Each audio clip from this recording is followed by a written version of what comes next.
Imagine being a highly successful executive, traveling the world, making money, having it all. Now imagine losing it all. Your career, your friends, your family, all because of a relentless battle of addiction. Our guest today lived that exact reality. In 2006, on a flight to a rehab center in Florida, he made a desperate vow. God, if you will relieve this from me, I will serve you for the rest of my life. Today, he's making good on that promise. Joining us is Pastor Andy Blair, the Executive Director of Refuge on the Ridge, a Christian regeneration program in Lake Wales, Florida, which is incredibly celebrating its 5th year anniversary. Welcome, Andy. Thank you. Thank you. I'm glad to be here. Happy to be here. Never thought we'd be here. For sure. So, Andy, as I kick this off, I shared a brief glimpse of your story, but take me back to 2006. Take me back to that moment and how you were feeling Okay. on that journey. You know, you kind of set it up perfectly, but I want to talk about that day specifically because that's the day that changed it all. And I was in Houston, Texas, as you said, and I got on a plane to come here, and I felt like that plane, like the entire weight of that plane was on top of me, and I was teary eyed. I was just broken, and I didn't know what else to do, and I just cried out to God. I mean, thank God that I was raised in church. My grandparents made sure that I was there. My parents were believers, but my grandparents were, instrumental in making sure I was there on Sundays and Wednesdays. And so, the beautiful thing about that is I always knew where to go when it got to that point. And so I did. I just cried out to God and I said, God, if you will relieve this from me, I will serve you for the rest of my life. And I meant that. And at that moment, I felt like it's not, you talk about white light experiences and things like that in recovery. I don't know that I experienced that, but there was at that moment, I knew it was going to be okay.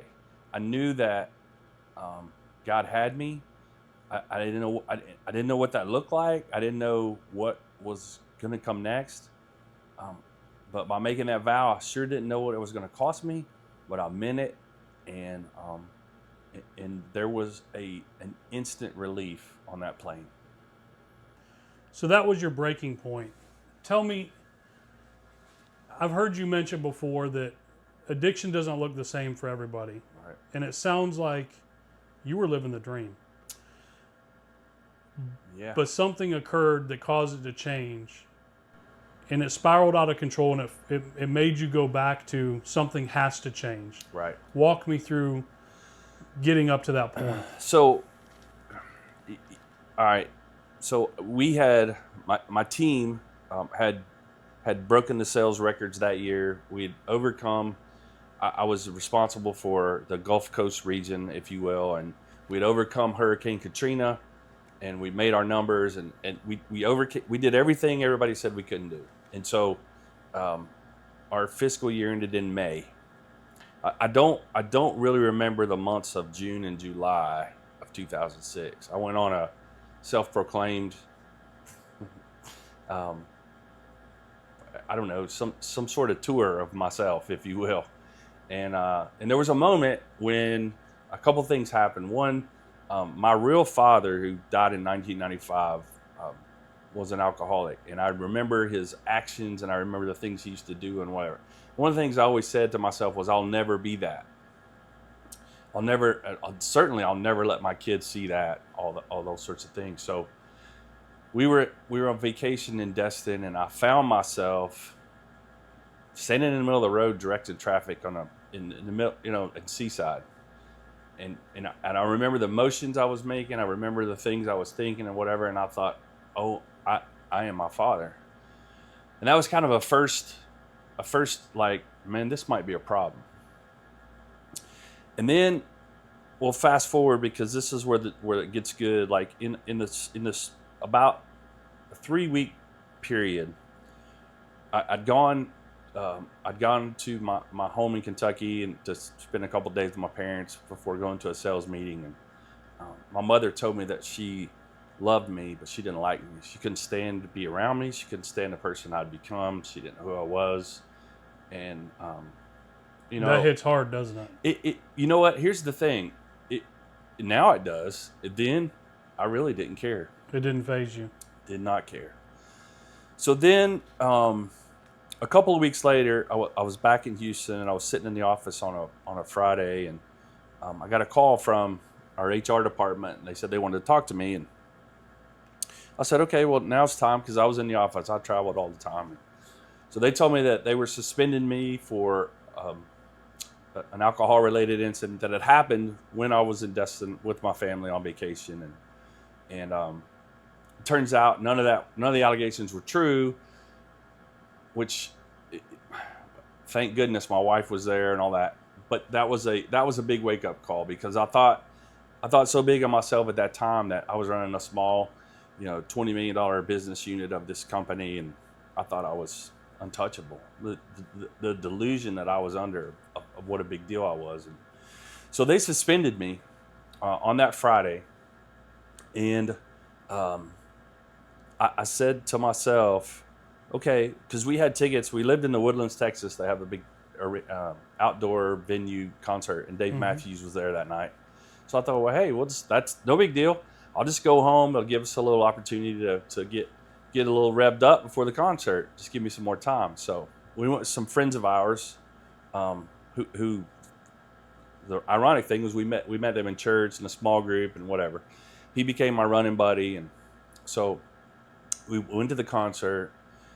Of course, I was out of my mind. And once the concert was over, we went back to their house. And so then my wife was just like, I'm out, I'm done, like, I'm going home, going to bed. It was at that moment, his wife just lit into me. And she said things to me that I would never let anybody say to me. But for some reason, my ears were open, my heart was open, and she said, I don't know who you are. We've been running together for 3 years. You've changed. I know about this. I know about this. I know about that.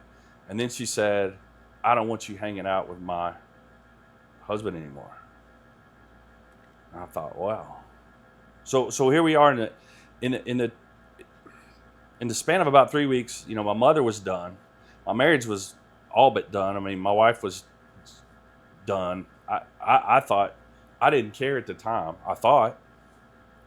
I had 2 young girls, 8 and 11. It's horrible. And then my job suspended me, which was my total identity. And then to cap it all off, now I'm like, okay, well, I don't have to work and whatever. So my buddy and I could just hang out. And so that was it. Like, I literally had nowhere else to turn. And so that was on a Friday night. And on Sunday, we went to a church in the Woodlands. It's different. There's a group called Leland. He's kind of still a big deal. He was just a kid then. He was in that church, and he sang a song called "Carried to the Table." And we sat through the first service, and I cried the whole service after he sang it. So we sat through it again, and I cried. So it was on that day, on that Sunday, that I said I surrendered. And so then I started making plans to go to a rehab. And the words of that song is something that, I think everybody should listen to. But I don't know if now's the time to talk about that song or whatever. It's basically about being unworthy and not feeling worthy, but being called to the King's table to eat.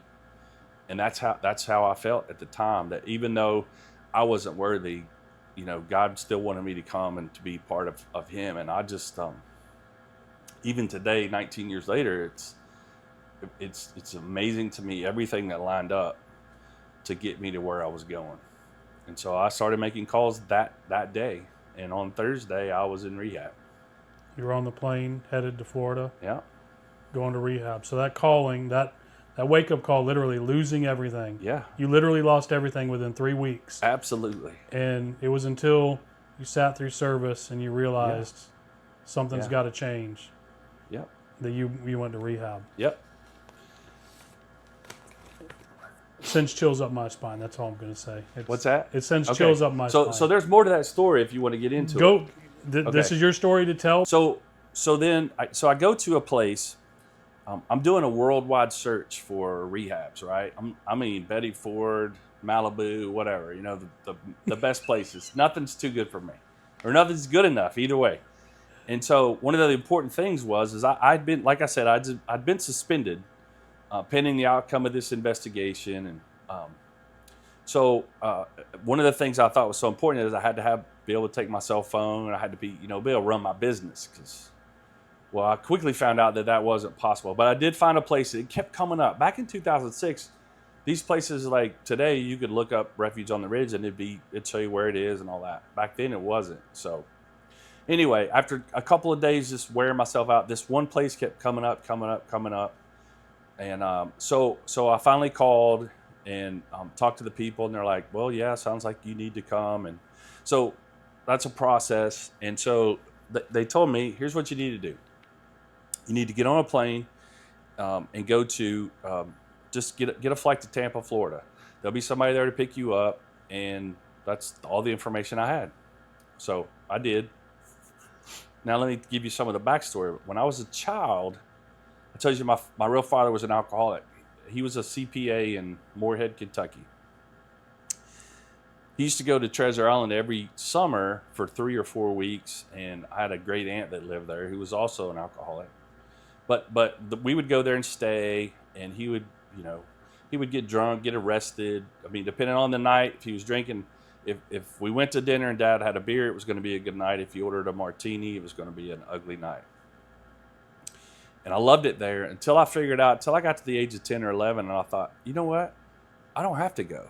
I lived with my mom and my stepdad and had a normal life, right? So I just decided I didn't want to go. But I always had this thing about Treasure Island. I would talk to my wife about it. So I get to the Tampa airport, and there's a young lady there with my name, with a sign. And so we get in the van, and I ask her, I said, where are we going? She goes, it's a little place you probably never heard of called Treasure Island. I'm like, you got to be kidding me. I said, no, I know Treasure Island. I've been there when I was a kid. I love it. So we pull in to the rehab, and it's literally a half a block from the hotel where I had all those memories, good and bad. And so I could, anytime I walked outside and went around the corner, I could see the hotel. It was unbelievable. So you're flooded with emotions of the past. And that's just the beginning. Yeah. The story's just getting started there. So that was, if the affirmation on the plane wasn't enough, then when I get there, I'm like, okay, this is the right thing. So then I'd been there a couple of weeks, and I lived in the executive house, if you will. There was delineation there. Like there was the regular house and the executive house. And so there was a kid that had come in, and he was from Ashland, Kentucky, which is about 45 minutes to an hour away from where Moorhead is. And so the director came to me and she said, hey, this kid, Matt, he's kind of new, he's struggling. I think it would be good. She goes, would it be all right if we moved him into the house? And I said, sure. She goes, would it be okay if we moved him into your room? And I'm like, sure. And so we lived together for a couple weeks. I loved the kid. All I knew about him was his name and where he was from and where I was from. And, we talked. He's probably, I think he's close to 15 years younger than I am. So after a couple of weeks, his father comes down on the weekend to take us out to dinner. And we ended up going to one of the restaurants that I went to as a child. Kind of weird. Came back to the house.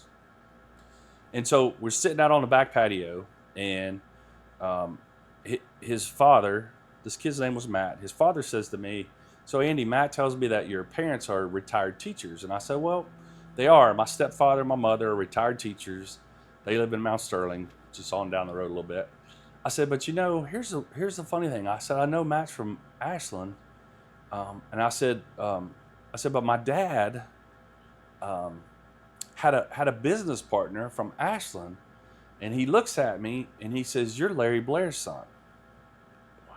And I said, "Well, maybe I am, maybe I'm not." And he said, "Yeah." I said, "Okay, yeah." I said, and so he's trying to tell me what's going on. I'm like, "Yeah, he had a." I said, "The guy that gave my father his start as a CPA, the guy's name was weird." I said, "It was Kimball something, Kimball," and he goes, "Kimbleton and Blair." I said, "That's it. That was the name of the CPA firm." He said, "Ovid Kimbleton." I go, "That's his name." He goes, "That's Matt's grandfather." Wow. I was speechless. So you search for this place.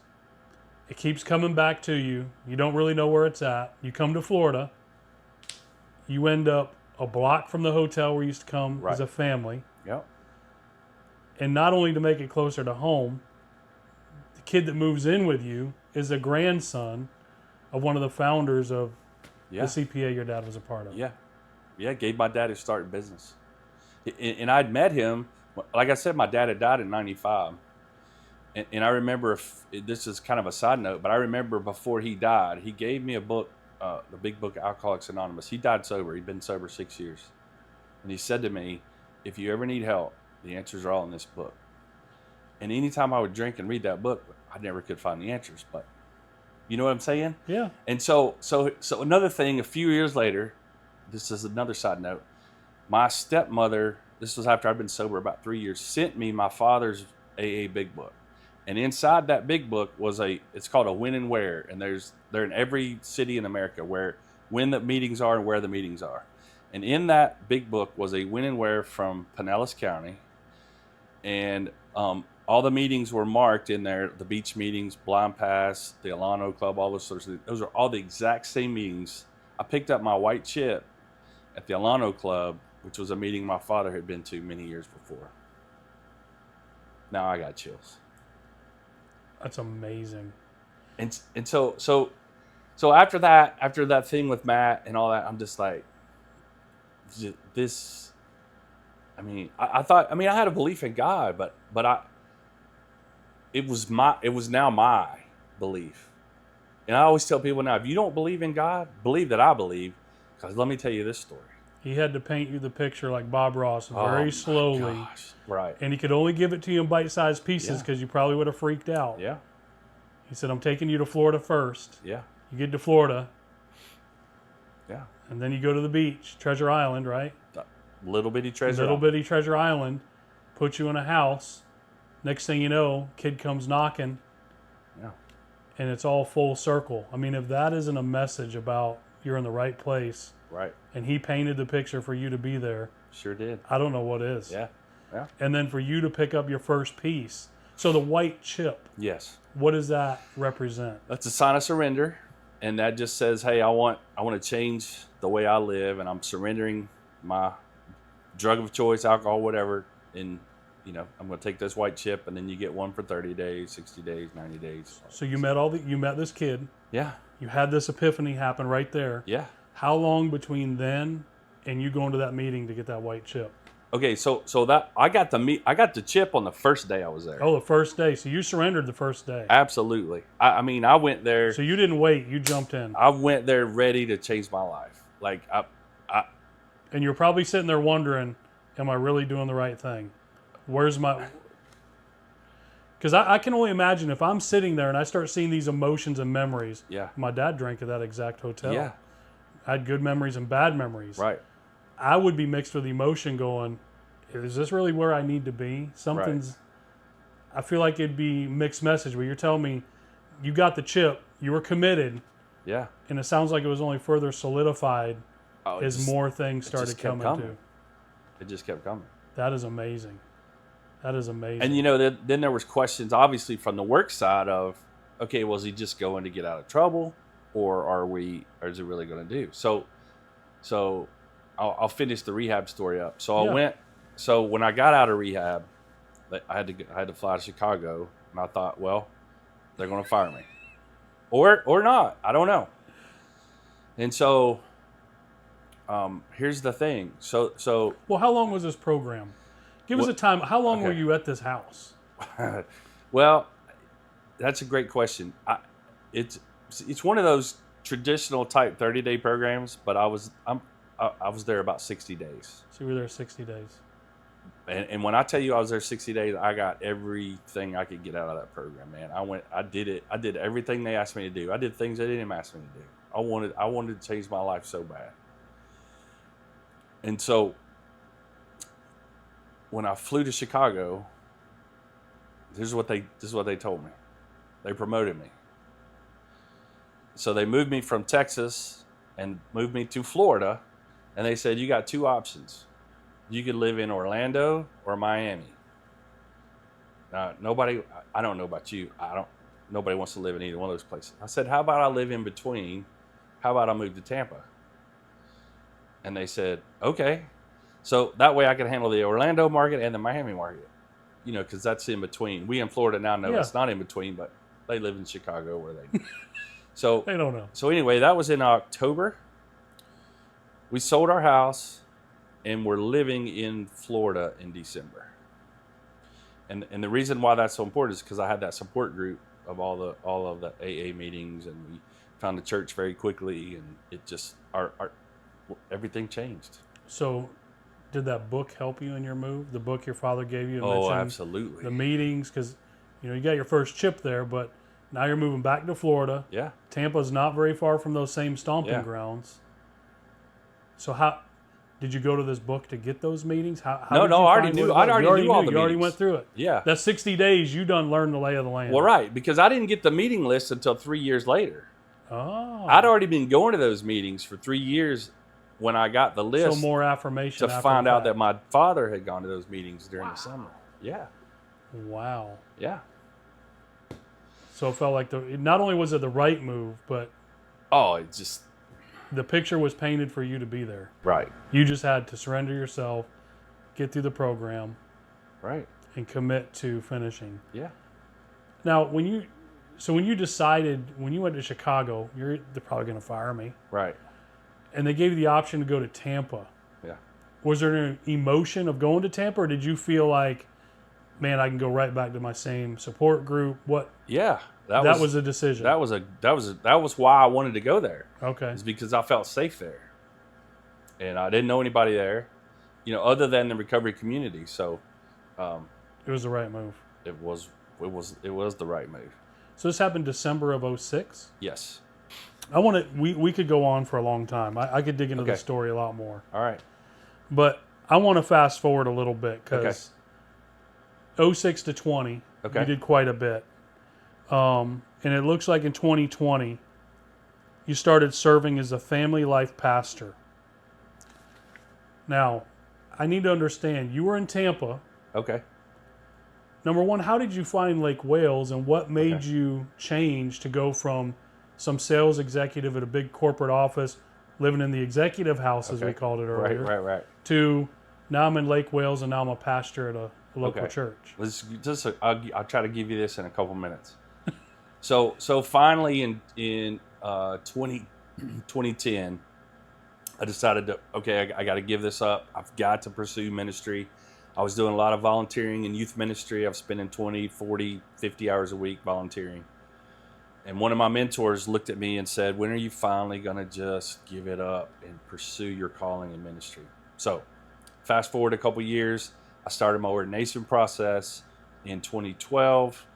And then in 2014, there was a unique opportunity to take over as a senior pastor at a church in Natchez, Mississippi, another big, thriving metropolis. And it's funny, paralleling that was I used to use a recruiter to find salespeople, and he contacted me about that same time and said, "Man, I got the job for you. Get back in the game, make a couple $100,000 a year in salary." And so as I'm interviewing for this pastor job, I'm interviewing for this job in this wireless communications, who we're all familiar with, company running the entire East Coast for them. And so in a period of about a week, it all comes to a head. I had to make a decision. One was probably $250,000. The other one was about $50,000 a year. And I went to my daughter, who's a sophomore in high school at the time, and I said, here's our options. we could stay here. We've been there longer than we'd ever been anywhere. Or I could take this job as a pastor and we could up and move to Mississippi. And she said to me, Dad, if the only reason you would take the other job is for the money, don't do it. So that's how we ended up in Mississippi. I was there for about 3 years. Those people loved on me. I learned everything to do and not to do as a pastor there. And we had come to Orlando for spring break. My wife's a teacher. And the state minister of the denomination that High Point's affiliated with was kind of a friend of mine. We were developing a friendship. So I rode with him one day to a meeting in Lake Wales of a cluster of pastors. And I met Pastor Jack there. And we had a conversation. And when it was over, he's like, hey, I kind of like the things you had to say. Would you ever think about moving back to Florida? And I'm thinking to myself, yes. I never wanted to leave. So that's kind of how that started. That conversation started, was just a chance meeting. Again, not somewhere I was supposed to be, just doing what I felt like I should do, because it was about 35 degrees in Orlando that day. We're not going to do parks or pools, so why not get in the car and go to a meeting? So that's very awesome. So Yeah. you were placed again in another spot Yeah. with an opportunity that was totally unexpected. Right. Yeah. And then faced with another opportunity that said, another obedience another step. calling. Right. You going to take the money, or are you going to take, that was you were being tested. Really, in my world, you were being tested. Absolutely. Are you really committed to this, or are you going to go right back down the old road again? Exactly. That's so you become the pastor, or it sounds like you joined High Point. Yes. You Yes. became a pastor of ministry. So I'd gone through this thing about there's an assessment process, companies where they assess pastors on planting churches.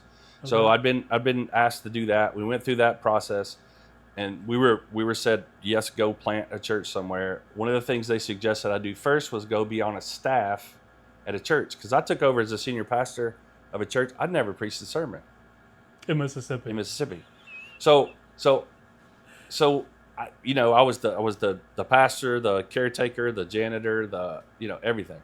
So I needed to be on a staff and learn how a church actually worked. And so that's what we did. And I came here. I was the family life pastor. They were looking for somebody to oversee the children's ministry and the youth ministry and kind of integrate into a whole, a seamless type of, here's your ministry from college down. So you're doing this ministry there. Was there an interaction at church? What clicked? Something triggered you, it sounds like, to start Refuge on the Ridge. Something happened. Because you go from a little town in Mississippi of being jack of all trades at a church, right, to here in Lake Wales, and you're now at a church down here, and then here we are at Refuge on the Ridge. I mean, something, another calling happened, I have to suspect. It's a great story. So this is what happened. Everything was good, right? Yeah. I was on cruise control. I loved my job. I loved the people I worked with. You were getting comfortable is what I call it. I was very comfortable. And I started fishing in the lake out here at the chalet, and I met the Henshaws, and they became friends. And they went to High Point. They still do. Yep. And so I don't really know what happened, but here's how it went down. We bought the land over here where High Point now is. We were getting ready to break ground. And so during this process, I just started feeling uneasy. Like there was something in my mind. I just couldn't get rid of it. Right. And then it came to me. This property had been sitting here for 6 years, and it's set up perfectly for, some type of rehab facility. And I said, man, it's just eating me up. Somebody needs to start a rehab over there. Somebody's got to do it. And thinking back to that time in Treasure Island, I knew at that point, at one point when we were sitting on that same patio, that a recovery type ministry was in my future. I'd tried it a couple times since 2006, but never worked, right? It just wasn't my time, I guess. So this thing starts hitting me early 2020, and it just won't go away. So I've been taught that if something's eating at you or you're uncomfortable, you need to talk about it. So I thought, I had the big idea. Here's what I'm going to do. I'm going to go to a staff meeting. We have a staff meeting every Monday. I'm going to go to the staff meeting. I'm going to dump this out on the table. I'm going to leave it there. That way it's off of me and I can just go on about my job. Well, that's not what happened. So we went to the staff meeting and I said, hey guys, I got something that's just eating me up. I said, we have this property over there. It's just sitting there. And I said, somebody needs to start a rehab or something over there. And Jack says, Andy, that's exactly the type of ministry that our churches should be doing. I said, I agree. So there it is. Somebody should go do that. And he said, well, you might be the guy to do that. And I said, but I don't want to. And he said, you actually turned down a calling in this case. I said, I don't. You were hesitant. hesitant. I said, I don't want to. I didn't say I wouldn't. I said, I don't want to. Was the don't want to because you tried before and failed? No. It's just, my life was good. We were getting ready to build this new building. And I didn't have any idea what I was doing. So he says, here's what we're going to do, Andy. He says, we're going to walk through this. We're going to take this down the road a little bit. And if God is in this, then it will be apparent. And then this is what you should be doing. Is that fair? And I said, absolutely. That's awesome. Again, not knowing what was getting ready to happen, I said yes. And then, brother, 3 months later, we'd already had kind of the deal struck. My wife and I went to, on a couple of overnight trips with the Henshaws and dreamed and planned. And then I found out about their history and their son and how they'd kind of been waiting for somebody to come along and do something for this property to be reclaimed for good. Because I think everybody knows it used to be a place where anybody could do anything. And then Jack also asked me if I'd be willing to go to a place down in Okeechobee, Dunklin, which is kind of that's the curriculum we use now. If I'd be willing to go down there and kind of go through the program and have them train me, if I was willing to do that. I said, yes, I'll do that. And so I spent 4 months there. I came home on the weekends, but I immersed myself and just learned everything I could learn. And they came to me and they said, Andy, we think you're ready. I'm like, but I've only been here. And they're like, no, we're an hour and a half away and we feel like you're ready. So you don't have to stay here the whole time. So I resigned in September of 2020 and I had no money, no sense. No. I actually sat down at one point to write a business plan, and about a few minutes to write it, I said, this is the absolute dumbest idea for a business. That's from a human perspective. I said, if I was to take this business plan to somebody and say, hey, I'm looking to start a business and I need some money, they would just laugh. And so two of my favorite words in the Bible are "but God." And I tell people that I felt like God almost split the Red Sea and just said, Andy, if you say yes, I'm just going to split it for you. And that's what happened. Deals got done with the property here. People stepped up. High Point paid my salary for quite a while so that I could go do training and then so that we could kick this place off. They were very generous in that. And then all I try to do is stay out of God's way. And what we started on this property, one room at a time. So you kicked this off. When did you accept your first person into the program? Okay. So I resigned in September and we were working 16 hours a day, hammering, sawing, painting, all that kind of stuff. We had a guy started calling me in December. I'm like, brother, I got nowhere to put you. So finally on March the 22nd of 2021 is when we took our first guy. And I'll show you the picture. I just happened to pull my phone out of my pocket and think, you know what? This is a moment that I'm going to want to remember. And so he came in on March 22nd of 2021. And here we are. So he was the start of your new program. Yeah. And he obviously finished the program. He did. He did. And how long was he in the program? Gosh, I think he graduated on February something. See, I could look that up, but I'm going to say February 6th of 2022 was our first graduation. Almost a year. Yeah. During that time, how many more joined the program in that window? It wasn't just one person. I imagine more started knocking on your door. Yeah, we had 3 guys that graduated in that first Wow. graduation.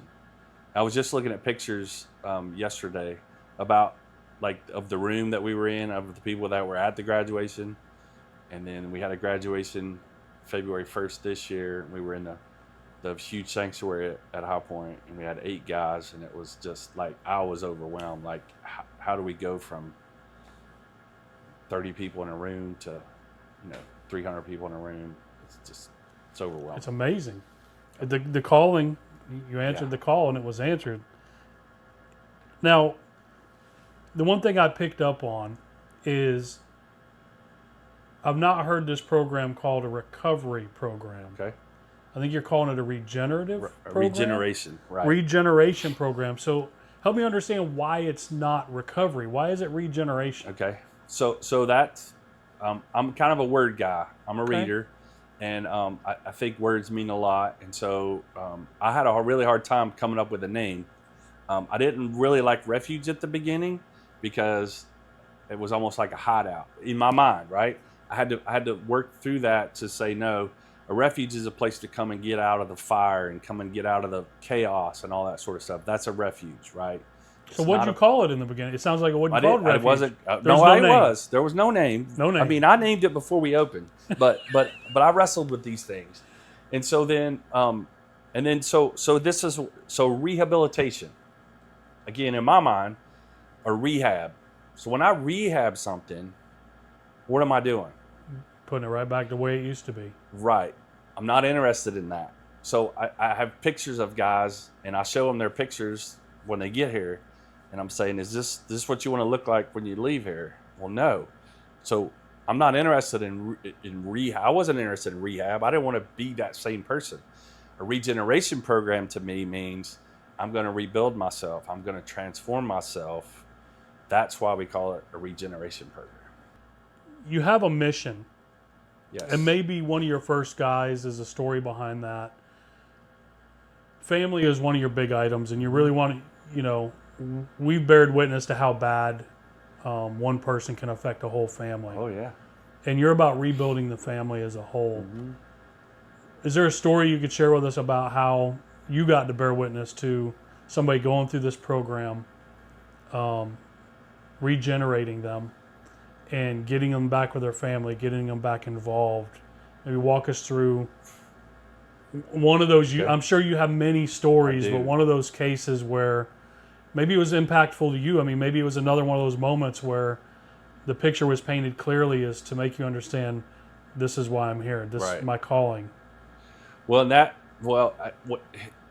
me back. The reason that was important to me, because that's what happened to me, is that my family was put back together, and I saw the Henshaws, their family was put back together by the program that we mirror here. And so I've seen a most recent example is we had a guy that graduated recently that I'm gonna tell you a better one. There's a gentleman here today, as we sit here. He's at Busch Gardens with his kids and his ex-wife. He walked out on them about 7 years ago. He didn't see his kids for over 5 years. He took off walking, and the reason he left was because he couldn't put his kids through that anymore. And he ended up in Florida. But it's kind of funny. They arrested him walking down the road with a shower cap on and a milk crate with all his earthly belongings in it. And I've gotten to watch. So today, like I said, he's at Busch Gardens with his wife, his ex-wife, his 2 boys, and his stepson. But they come down every holiday. They come down every break that they have. These two younger kids that are his, the older one wanted nothing to do with his dad, wouldn't talk to him. When he would call, he'd say, I don't have anything to say to you, all those sorts of things. He came here, he changed his life. He's been here about 3 years now. He actually runs one of our businesses, our lawn and landscaping business. Oh, wow. And so they come to all of our events, and they love the fact that they have their dad back. And I did a video with them once, and that's what the young one said, is that I got my daddy back. And we have another more recent one, that guy hadn't seen his kids in a couple years, couldn't have any contact with him. He was homeless. And today, he's actually, his family, his wife and their 2 kids or 3 kids, they just moved in this week, are living in a house here on the property. He has a full-time job. He's staying in our transition house, but he gets to co-parent with his family or whatever, and they're moving towards reconciliation. And so that's when you see those things, like the first time, I'll never forget this, the first time that his kids came to church with him, I saw him and his son. I have a picture of this. He's got his arm around his son, and they both have their hands raised in worship. And I thought, this is why I do what I do. Because this is a 24-hour, 7-day-a-week job.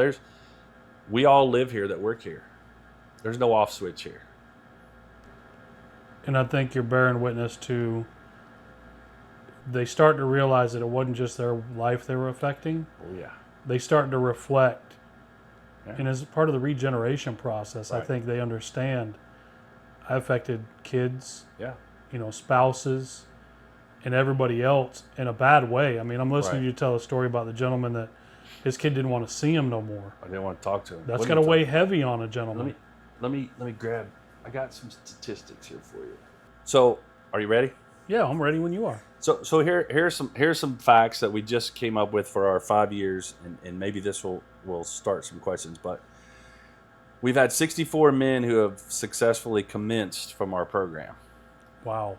Now, I say commenced. We sometimes use the graduation because that's a ceremony, right? But I call it commencement because a graduation means you finish something. When you finish this program, that's a commencement for the rest of your life. Commencement is you just get started. Yeah, you're just getting started. It's not over when they walk out the door. Exactly. 96% of the men that came into our program, they had no income, no housing, or no insurance when they came here. Wow. 97% of the men obtained full-time employment within 2 months of finishing here. 9 have started their own businesses. 80% of the men have secured their own independent housing within 6 months. Very amazing. 11 have remained here on campus as leaders or instructors. And this is the one I love. 100% report reunification or reconnection with family members. 5 marriages restored. We've had 3 guys that have gotten married to good women after they graduated. And this is the big one. 46 children have been reunited with their fathers. Wow. Nothing more important. So you think about the impact on that family and then their friends and where that, it's just like the pebble in the pond thing, how that goes out. Mm-hmm. And that is why I do what I do. It builds stronger families, stronger communities, stronger churches. Yeah. That is amazing. 97% overall. Yeah. And how many of those come back to help with the program? Like I said, we have a lot. I mean, I don't know what that percentage is, but 11 of them have stayed here to give back and to teach and to work here, and this is their life for a season, whatever that is. Some guys have been here a few months, some guys have been here 3 or 4 years, and it all depends on who they are, what their family situation is. But we have meetings that they come to normally on Monday nights. We have a little Bible study. Tuesday night we have Bible study. Wednesday night we have Recovery Church, which is going really well. And then we have an AA meeting here on Thursday night. And then a lot of the guys will go off Are site. some of these open to people? Oh, they're all, yeah, all are. Okay. Everything we do is open. Well, I think that's important for people to know, because Yeah. if somebody has a calling or this weighs on them, they say, Yeah. I have a chance to Absolutely. change. Yep. This could be an opportunity for them. And we need to post those dates and times Okay. as part of our story to let people know that Okay. they have a place they can go. Sure. Because recently I reached out to you. You Mhm. know this, Andy. Last minute, I gotta give a lot of people have not always been there for people that are suffering or need help. Sure. And we had, as I shared with you, a gentleman that had an addiction.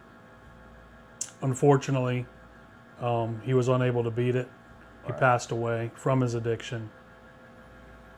And we needed to get his wife and 5 children moved to a new home, better living conditions, and really a fresh start, because it was weighing pretty heavy on them.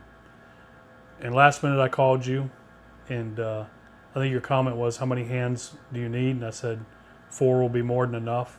The more the merrier. And the gentleman that showed up, I don't think it hit them immediately at first, what they were doing, or what it was impacting. Mm-hmm. But I think as they seen how the children were struggling, Mm-hmm. their condition, and how we needed to make it better, the light came on for them when they seen their new home, Sure. their nice new bedrooms. They were going to have a nice place to sleep, safe environment. That it hit them. It was like a light switch. And not only those kids changed, mama changed. The gentleman moving them changed. To the point, mom came out to thank them with some of the kids. A couple kids fell asleep in the car, so we let them be. Sure. But the other kids came out, and one of your gentlemen said, we need to say a prayer and bless his family. It meant a lot to them. So let me tell you why that's I spent the first 39 years of my life serving myself. We didn't get into this, but as part of my volunteering, we went to a ministry in Atlanta called Church on the Street, where we lived on the streets for a week. Almost literally, we slept in a hotel where we had to put the dressers in front of the beds and all that. I had an experience similar to that, and that is what was the epiphany of me totally selling out to go to vocational ministry. Was there was a group that we had seen on the first day, and this group, they didn't call themselves homeless. They just said they were camping. And these are in the parks of downtown Atlanta. So that last day, I was bound and determined that I was going to go find these people, and I was going to bless them. I was going to bless them. And so we found them, and they said, "Man, we've been looking for you." And I said, "Let me pray for you." And they said, "No, Andy, we have a gift for you, and we want to pray for you."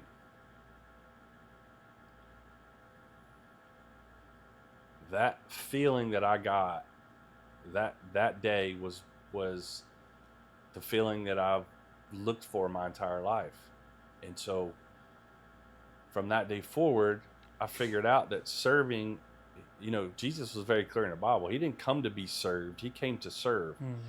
And so what you witnessed on Saturday was just an absolute confirmation of what we try to do here is working, because these men have been all about themselves for however old they are.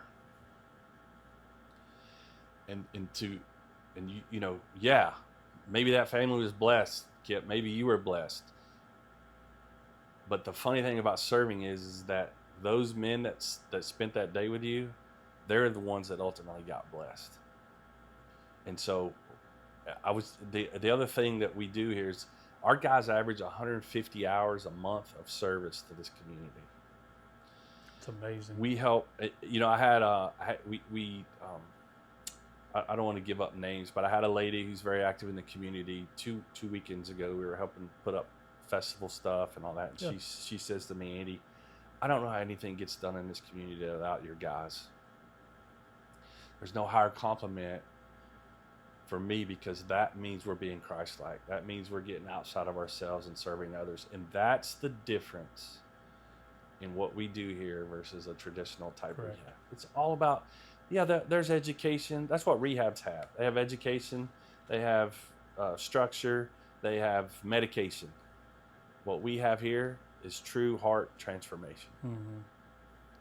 And like you said, I think you mentioned the guys were talking about that move. Yeah. And they seen the man cave. Yeah. And it hit a couple of them pretty hard. Yeah. Because again, you're talking about a man who left his family, and the family's now there picking up the pieces. And you're right. I think they've seen the impact it had on that young family. Mm-hmm. And the kid's still asking for them as they're walking through the house. Yeah. And now they're getting settled into their new home. And the family's thankful. I'm thankful. I'm thankful the guys got to see that. Because if that didn't give them a wake-up call, I don't know what will. Right. Right. Because that was definitely a moment. Now, we've talked about families, and you had mentioned earlier you try really hard to involve families in this program and engage them. What are, I heard you mention something about they'll stay here, they're in separate housing, certain things occur. What do you do to bring the families together? What are some of the things you work on to get that family mended? Because as we talked about earlier, some of these guys walked away from their family or spouses that there was some bitterness there. And as there should be, right. And I could only imagine how hard it would be, or how the conversation even starts to say, he's not rehabbed. Right. He's not rehabbed. That's right. We're never going to rehab him. Right. Right. We're going to regenerate him, and you need to bear witness to the regeneration of this person. Walk me through that with these families, because it's got to be. There's a whole nother program for that I would love to have the manpower and the financial means to implement, right? Where there's structured meetings that wives and kids can go to and all that. Well, we do the best we can. So we encourage, so there's a blackout period of 30 days when they get here. No contact to make sure that we have them here, headspace, get their mind right. Get their mind right, that they're here. Then we encourage the family, if they're local, to come to church with them on Sunday mornings. Awesome. They can come to church with them on Wednesday nights. So gives them a couple opportunities there, not only to be together, but to hear the message and hear what their dads or husbands are hearing during the week. We also have a few women that live here on camp. My wife, my administrator, who mentor and love on wives and mothers, and they meet pretty regularly on Sunday afternoons. If the mother or the wife want to come and do that, we offer that. We have visitation here. All these depend on where you're at in the program, but for the most of the thing, we have visitation on Sunday after church. You go to church with your family. They can come back here. We have a pool. They can go fishing. They can go boating. They can hang out in the yard. They can play cornhole. They can do whatever. They can hang out in the chapel. So we encourage that on Sunday afternoons. And then as you progress through the program, you can actually go home for the weekend. Or not, I'm sorry. You can actually go home for the afternoon for a few hours and then come back, because we have activities on Sunday night. So, and then anytime that anybody wants to talk, like if there's reconciliation they want to happen, or if one person wants to reconcile and the other one doesn't, I'll ask them to just come and sit with me, and we'll try to work it out. So, in traditional type rehabs, dad goes away to rehab for however long, comes back, tries to insert himself into the family unit. Mom goes, wait a minute, I don't know who you think you are. you've been absent for however long. I got this. Stay out of the way. And so we try to just by including them in, I think it helps them when they reintegrate back into the house. Makes it easier. Sure. A lot easier. So we're reaching the 5-year anniversary of Refuge on the Ridge. As we look forward, one, we got to celebrate. 5 years is a milestone. Well, yes, it is. Huge milestone. Congratulations on that. Thank you. But I can only believe that you mentioned a few times, if I had more, if we could do more. Right. What's your vision over the next 5 years? What are you hoping to accomplish on your next milestone? I could give you an answer for that, but I'm not going to, and here's why. Anytime I try to insert my will or what I think's a good idea is when we get in trouble. There have been times when somebody has brought us an idea to maybe go to expand, put a second location in Kentucky or North Carolina or those things. So I get all excited and start going down the road and then turn around and go, wait, where's God in this? So all it does is frustrate me. I get excited about it. So I am waiting on direction from God. If this, when we first started, me being a sales guy, this will explain why I tell you that.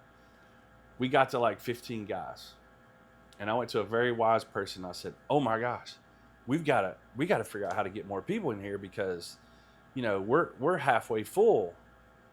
And the man looked at me and he said, "Andy, what if 20 to 25 guys that's your sweet spot? What if that's enough?" I grew up in sales. I'm like, well, if you could have 25, why can't you have 50? Why can't you have 100? Mm-hmm. And what we quickly found is that number, that mid-20s number, is a place where I can have a relationship with each guy. I can have relationships with their families. We've had as many as like 29 and 30, and I kind of lose all that. Well, they got to be more than a number, right? They've got to be. You got to have the human in it. That's the difference. And again, another difference is, so I think this model that we're running could be duplicated, but it's not ever going to be a 75-person facility here. I think so. So in order for us to do something, it would be somewhere else. And is that here in Polk County? I would hope so. Is that in Kentucky? I don't know. Whatever God wants. Like I said 19 years ago, that's what we're going to do. So for the person listening to this, or for the people out there that are struggling in a dark place, mm-hmm. need help, who do they reach out to? What can they do? So what they should do is go to our website, which is www.refugeontheridge.org, and there's a link on there that says "Get Help Now," and in that link is an application, and they could fill out that application electronically, and it sends it to us, and then we'll contact them, and there's an interview process. And we look at all the answers in the application, and so there's a lot of questions on the application because it's important. That application is very important because we only have 25, 26 beds. I've got a lot of requirements to come here, and that requirement is you got to want it. Because if you don't want it, there's nothing I can do to help you. That's right. If you want it, there's nothing I won't do to help you. I'm not interested in money. I'm not interested in court orders. I'm not interested in wife ordered, mom ordered. We are a place for people who want it, not for people who need it. And so that's how they get a hold of us. What about the people out there that, this pulled their heartstrings a little bit, and they said, I can help these guys through a donation, mm-hmm. through blessings. Right. Who can they reach out to? How can they reach out to maybe make a contribution to what you're doing? Okay. Again, they could go to that same website, refugeontheridge.org, and there's a give or a donate tab on there. It goes directly into our bank. Or they could send me an email, Andy at refugeontheridge.org and ask me, hey, how do I get involved? What do you need? All those sorts of things. And we'd be happy to point them in the right direction. Very good. So, any final closing thoughts from you? No. No. I still wake up every day. My feet hit the ground. I'm excited to do what I do. I've historically been a fix-it guy. I come in and fix something and get it running and, get it running smoothly, and I'm ready to go do something else. I think God gave me this assignment because it always changes. Nothing's ever the same. I don't have any opportunity to get bored. It's just different. And so I think I'm just grateful that God chose me to be a part of what this place is doing. And I'm also, there are a lot of people out there that said, you'll never get this done. You'll never do it. And so I would say, God. But God. But God. That's awesome. So this has been a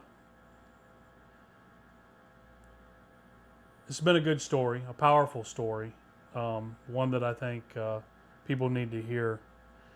And the fact that regeneration is possible for people that commit and go through the program. That's very important. There is something you can do. You're not at the end of the road. No, don't ever, ever, never, ever, ever, never, ever give up. And thank you for what you're doing. Obviously, your wife Rebecca has been very important on this journey for you. She's a saint. Your children, yes. And ultimately your team that's with you, helping support what's going on here. It takes almost a small village to make this happen. It takes a small village to help me, let alone help everybody else. So I'm extremely blessed with the team that I have. And we have 5 years of Refuge on the Ridge. We hope will be many more years of this program. And again, for anybody that watches this, if you have a loved one, you know how to reach out to Andy. If you're somebody who wants to support this incredible mission, if it's pulled at your heartstrings to do something, as Andy said, you can visit refugeontheridge.org to make that happen. And again, thank you, Andy, for welcoming us in, telling your story. Sure. And giving us a little bit of insight as you celebrate the milestone of being in operation for 5 years. Thank you again. Thanks for coming out. Yeah.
you know what the number one cause of death is in men in people in the United States, ages of 18 to 44? Overdose.